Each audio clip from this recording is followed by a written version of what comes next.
I think the first thing is I would rather trust my government than to trust Pakistan.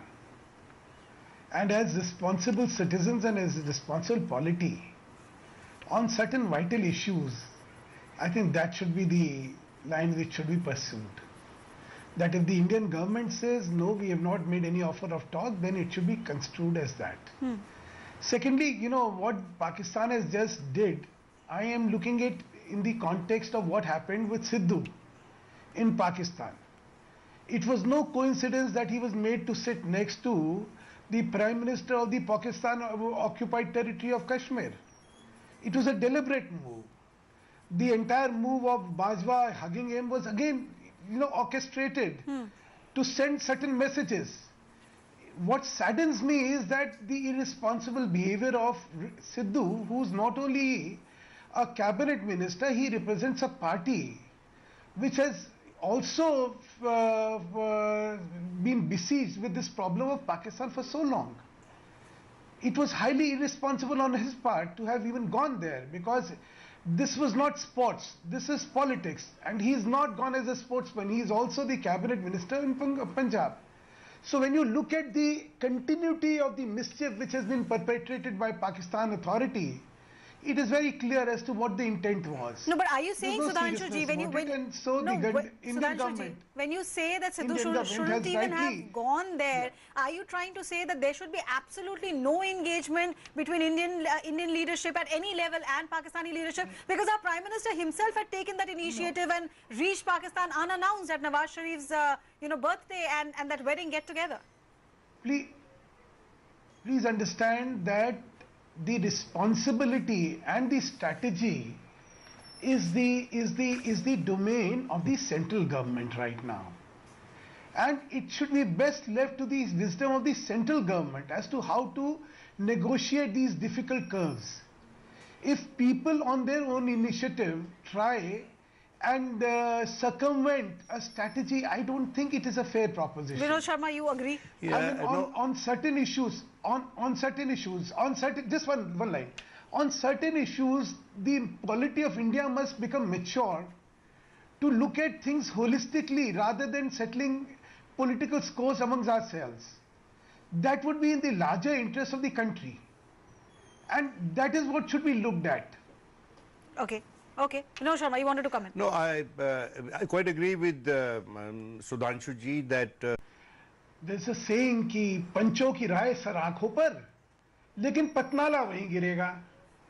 We are with the government, but they must tell us what is their policy. I mean, you know, ask the Congress, are they with the statement of Amrinder Singh or they are against the statement of Amrinder Singh?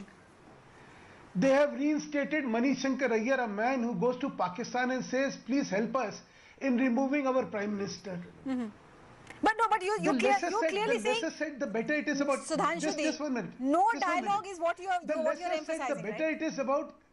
No, I am saying the government says we are committed to making a better environment of peaceful coexistence minus terrorism. Does this tantamount to saying, please, we want to talk to you? Well, that's what Pakistan is claiming. We have said this is our intent. So once the Pakistan claims, Indian government has clarified it in no uncertain terms that we have made no such offers of any talk and that terror and talk will not go together. There cannot be anything more specific and more clear of our intent than this. Now, if this is not a clarification of the policy towards Pakistan, I do not know what would be a clarification of the policy. So Congress is in a habit of putting its foot in its mouth, but I would not comment, because in the sheer desperation of power, they have ceased to be responsible even towards the country. So I am only saying that whatever may be the internal politics and dynamics of this country, when it comes to a national interest vis-a-vis a rogue state like Pakistan, this is not a situation which has arisen over the last 3 years, 4 years. It's a battle which has been going on for 70 years, and there have been phases. No, the only new thing, Sudhanshu ji, serious efforts. You know, the only new thing is now. Just one last point. one last word. There have been phases where serious efforts of peace have been made. There have been phases where we were on the brink of war. So whatever is a statement has a certain context in the circumstances in which it is made. To equate the journey of Narendra Modi unannounced to Nawaz Sharif's daughter's wedding in the context of what was the environment then, to say today if Sidhu goes is the same, no, it is not. And that is why I say we can have perverse arguments, we can have kutarks, I call them, but that is not it, and that's not what we should be engaged in. We should be engaged in a very, very clear attitude towards what is happening. If there is a continuous effort of terrorism by Pakistan, which we are all seeing, in that context, should you be looking at a soft state, or should you be looked as a state which is determined to fight this menace? These are the moot points, and that way the government has rightly said, we will not talk till such time terrorism is not stopped. Right, okay. Thanks for clarifying that once again, Sudhanshu, Mittal.